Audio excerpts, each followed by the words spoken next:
Hello everyone, I am Srishti and today we are going to study the Juvenile Justice Care and Protection of Children Act 2015. As you can see, I have put a picture in the background जिसमें एक छोटा बच्चा है और उसके ऊपर law का ना गेवल पड़ रहा है. ठीक है, तो आप इस पिक्चर से एक इन्फ्रेंस ड्रॉ कर सकते हैं कि अरे बच्चे ने कुछ ना कुछ तो गलती की है जिसकी वजह से लॉ उसको पनिशमेंट दे रहा है. फिर आप कहोगे अरे लॉ क्या बच्चे को पनिश करता है.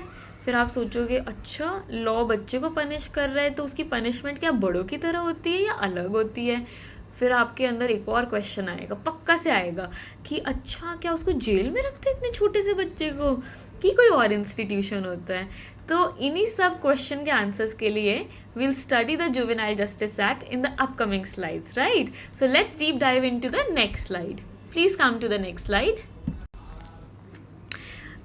ये वाली जो स्लाइड है ना मैंने इस वे से बनाई है कि आपके कुछ पीटी के क्वेश्चंस भी सॉल्व हो जाएंगे. एज आई नो कि बहुत सारे बच्चे जुडिशरी के लिए प्रिपेयर करते हैं, बहुत कॉम्पिटिटिव एग्जाम्स के लिए प्रिपेयर करते हैं. ये वाले क्वेश्चंस इस वाले टॉपिक से आते ही आते हैं. जैसे कि राजस्थान में आता है ये एक्ट, पीटी मेंस दोनों में, हिमाचल में आता है. So this law is important and let's study.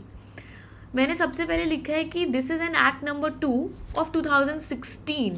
काफ़ी बार क्वेश्चन पूछा जाता है कि ये कौन से ईयर में आया था एक्ट, कौन से नंबर का ये एक्ट था. तो ये एक्ट था नंबर 2 और कौन से ईयर का था 2016 में, यानी कि 2016 में ये एक्ट सेकेंड नंबर पे आया था. Just that. उसके बाद एक इम्पॉर्टेंट क्वेश्चन बनता है कि इनैक्टमेंट डेट कब थी और इन्फोर्समेंट डेट कब थी. Again a PT question. So enactment date learn करने का इजी तरीका है इस वाले लॉ के लिए कि न्यू ईयर्स पे आया था ये act, right. So this is 31 दिसंबर 2015 और ये लागू कब से हुआ, इन्फोर्स कब से हुआ, 15 जनवरी 2016. एक और क्वेश्चन इंपॉर्टेंट बनता है कि जुवेनाइल जस्टिस एक्ट में कितने चैप्टर्स हैं PT wise. So there are 10 chapters. Next question, it's an important one. Application क्या इस एक्ट की, क्या ये रेट्रोस्पेक्टिवली लगता है, क्या ये प्रोस्पेक्टिवली लगता है. So we'll study about this. Retrospectively पहले मैं एक्सप्लेन करती हूँ. रेट्रोस्पेक्टिवली होता है कि ये उन ऑफेंसेस पे भी लगेगा जो इस एक्ट के आने से पहले कमिट हुए थे. और प्रोस्पेक्टिवली क्या होता है कि नहीं पुरानों पे नहीं लगेगा, जो अभी इस एक्ट के आने वाले दिन या उसके बाद जो ऑफेंसेस हो रहे हैं उसी पे लगेगा. ठीक है, तो हम देखते हैं कि ये किस पे लगता है. Section 25 of the Juvenile Justice Act 2015 clarifies that the act has a prospective application and all proceedings in respect of a child alleged or found to be in conflict with law pending before the board or court on the date of commencement of the act shall be continued in that board or court as if this act had not been enacted. So prospective application का मतलब है कि जो acts, I am explaining you once again, कि जो offences इस act के आने के बाद हो रहे हैं उन्हीं पे लगेगा. जो पहले से पेंडिंग थे वो उसी तरह से डील किए जाएंगे as if this act had not been enacted. Next is evolution. ये एग्जाम पॉइंट ऑफ व्यू से इम्पॉर्टेंट नहीं है. I have just written for your knowledge कि इसकी जर्नी क्या थी इस एक्ट की, ये एक्ट आया कैसे. ठीक है, सबसे पहले आया था द चिल्ड्रन एक्ट 1960, फिर आया था जुवेनाइल जस्टिस एक्ट 1986, फिर 2000 का जुवेनाइल जस्टिस एक्ट आया था and finally the juvenile justice care and protection of children act 2015.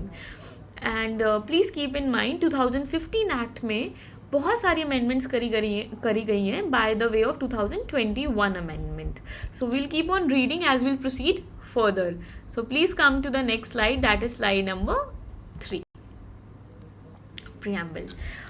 Preamble किसी भी स्टैट्यूट का एक बहुत इंपॉर्टेंट पार्ट होता है. प्रीएम्बल बेसिकली मीन करता है कि इंट्रोडक्शन टू द स्टैट्यूट. ये हमें बताता है कि स्टैट्यूट के अंदर क्या क्या होगा, क्या पावर्स होंगी, क्या फंक्शंस होंगे, किस चीज़ के लिए एक्ट आया, why did this act come into the existence, ऐसी क्या ज़रूरत पड़ी थी कि इस एक्ट को लाना पड़ा. सो प्रीएम्बल बहुत इंपॉर्टेंट है.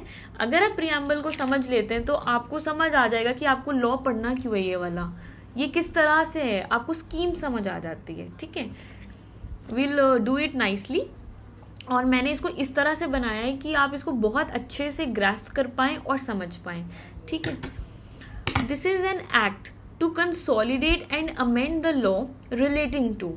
सबसे पहले जो ये फ्रेज है ना, कंसोलिडेट एंड अमेंड, इसका मतलब पता है क्या होता है? इसका भी एक इंटरप्रिटेशन होता है जो हम इंटरप्रिटेशन ऑफ स्टैट्यूट में पढ़ते हैं। इसका मतलब होता है कि लॉ, ये वाला लॉ एग्जॉस्टिव है, इसको बाहर जाने की हमें इससे ज़रूरत नहीं है। जहाँ पे वर्ड कंसोलिडेट मिस होता है, इसका मतलब होता है कि वो लॉ बाहर से भी हेल्प लेगा, बट ये लॉ अपने आप में कंप्लीट है। नेक्स्ट, ये लॉ, ये एक्ट किससे रिलेटेड है? दो तरह के बच्चों से रिलेटेड है। Children alleged and found to be in conflict with law, children in need of care and protection। दो तरह के हैं, चिल्ड्रन alleged, जिनके ऊपर इल्ज़ाम लगाया गया है, या जिनसे माना गया है कि हाँ, जो कन्विक्ट हो गए कि हाँ, found to be in conflict with law. अब ये जो टर्म है कॉन्फ्लिक्ट विद लॉ में कौन सा बच्चा होता है, ये अभी हमें एक्सप्लेन करना है। उसके बाद है children in need of care and protection. Again this is a term that has been defined under the definition clause, एंड मैं आपको अभी समझाती हूँ सो दैट हमें प्रियम्बल अच्छे से समझ आ जाए। So please come to slide number jurisprudential and constitutional essence. ये बहुत ज़्यादा इंपॉर्टेंट रोल प्ले करता है किसी लॉ को समझने के लिए, किसी भी स्टैट्यूट की डीपर अंडरस्टैंडिंग के लिए। As we all know, constitution is the grand norm. Constitution एक इतना ज़्यादा इंपॉर्टेंट चीज़ है कि हम उसके ऊपर कभी जा ही नहीं सकते हैं, ना ही हम उसको वायलेट कर सकते हैं। बहुत ज़्यादा डॉक्ट्राइन्स आती हैं कि आप कॉन्स्टिट्यूशन के प्रिंसिपल्स को वायलेट नहीं कर सकते हैं।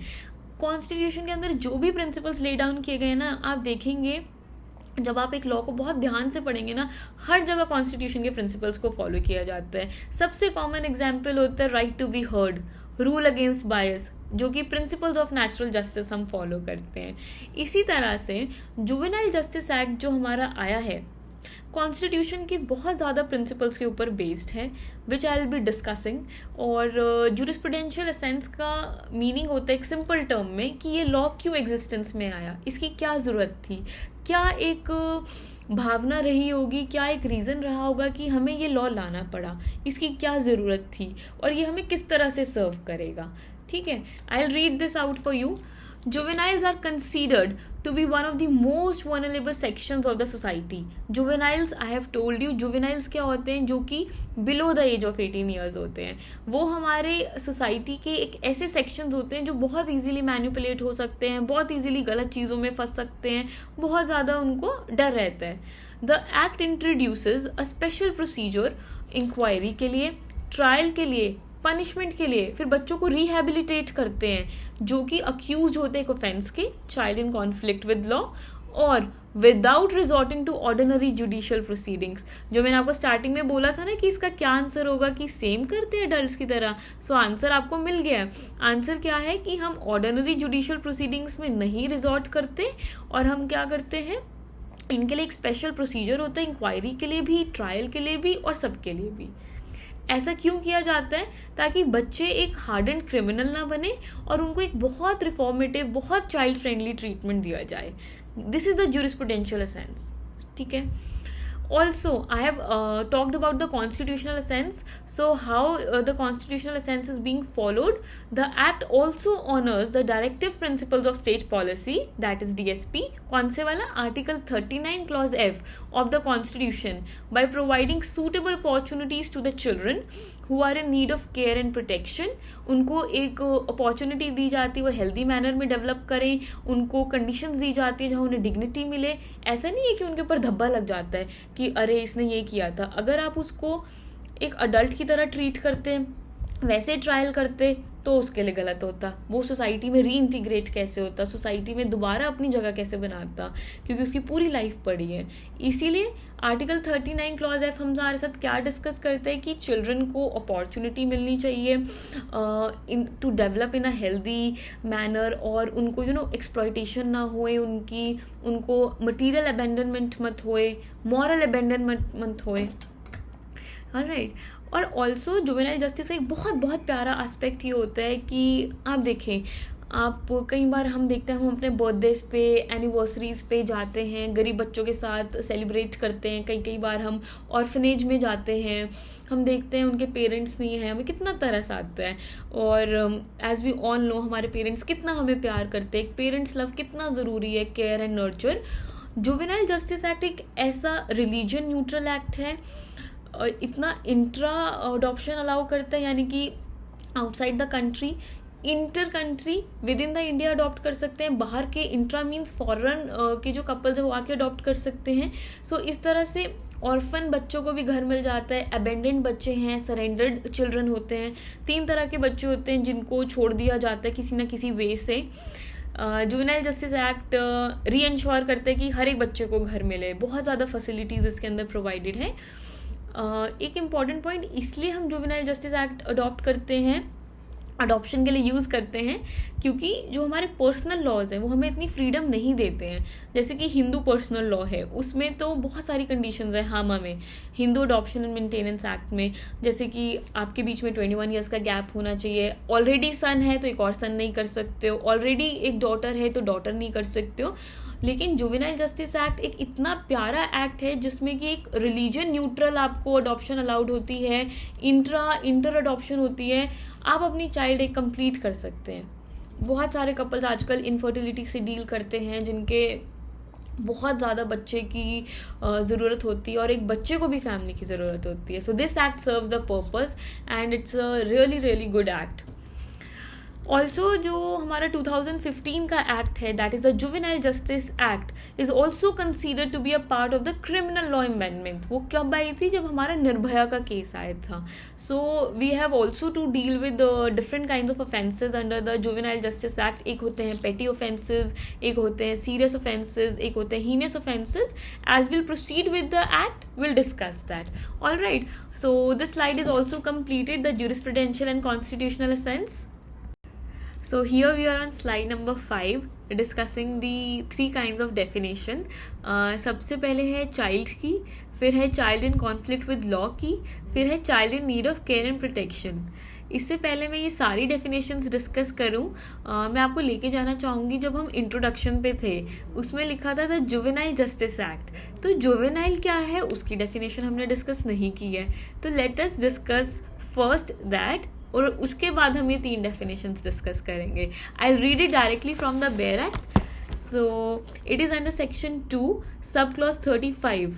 Juvenile means a child below the age of 18 years. जो बच्चा 18 साल से नीचे का है, that is called as juvenile under the juvenile justice act 2015। Section 2 sub clause 12 deals with the definition of child. Child means a person who has not completed 18 years of age। उसके बाद preamble हम discuss कर रहे थे। Preamble में 2 तरह के बच्चों का जिक्र हुआ है, child in conflict with law क्या होता है और child in need of care and protection क्या होता है। Child in conflict with law क्या होता है? A child who is alleged, जिसपे इल्ज़ाम लगाया गया है, और found to have committed an offence, पक्का पता चल गया कि इसी ने किया है। और दूसरा कंडीशन क्या होता है? Who has not completed 18 years of age. और डिटर्मिनेशन क्या होती है एज का? टेस्ट क्या होता है कि उसकी age on the date of commission of such offence below 18 years होनी चाहिए, not completed 18 years of age होना चाहिए, तो आप मानोगे कि वो child in conflict with law है। In the case of Pratap Singh versus State of Jharkhand and another, it's a 2005 Supreme Court judgment. उन्होंने बोला था, और ये कॉन्स्टिट्यूशनल बेंच जजमेंट है, so it's an important one. They have finally settled the law and they have held that the relevant date for determining the age of accused who claims to be a child is the date of offence and not the date of trial. तो जिस दिन offence commit हुआ है उस दिन उस बच्चे की डेट उस दिन उस बच्चे की एज 18 साल से कम होनी चाहिए, तो माना जाएगा कि वो child in conflict with law है। उसके बाद सेक्शन 2 सब क्लॉज 14 में है child in need of care and protection. आप यहाँ पे एक मैंने पिक्चर पुटअप की है, एक बेचारा सा बच्चा ना भीख मांग रहा है, उसके कपड़े फटे हुए हैं। सो वैसे इस सेक्शन के सब क्लॉजेज हैं 12, तो वो सारे मैंने यहाँ वर्बैटम बेयर एक्ट से नहीं लिखे हैं। We can always go to the bare act and read those in detail, लेकिन यहाँ पे मैंने आपको एक ब्रीफ में समझाया है। Child in need of care and protection means a child who is found without any home or found begging, जो भीख मांग रहा है, जिसके पास घर नहीं है, या फिर the child is living on the street who is mentally ill, एक ऐसी डिजीज से सफ़र कर रहा है जिसको वो क्योर नहीं कर सकता, और या तो जिसके पेरेंट्स नहीं हैं, या वो बच्चा मिसिंग है, कोई भागा हुआ बच्चा है, किसी को ड्रग अब्यूज़ में जाने का डर है। तो जो ऐसे बच्चे होते हैं उनको बोला जाता है child in need of care and protection.